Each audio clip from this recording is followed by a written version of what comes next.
Чек арадагы атышууда кыргыз тараптан жараат алгандардын саны 12-ге жетти. Дарыгерлер облустук ооруканага жаткырылгандардын абалы орточо оор экендигин билдирүүдө.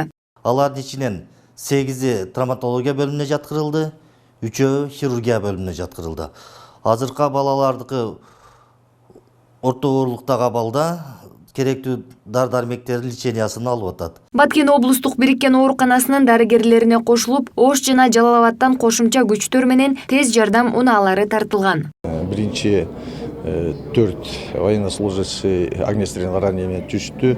Биздин врачтар баарын көрсөтүп, первичная обработка ранада котошуулорду кылып, бирөөнү операция кылып, андан кийин 7 түнчүндө 7 түштү. Учурда жаракат алгандар Баткен облустук бириккен ооруканасында. Алардын абалы ак халатчандардын тыкыр көзөмөлүндө. Дары-дармектер жетиштүү. Биз усилить этип Оштондагы нейрохирург, травматолог, хирургдарды жеткирдик.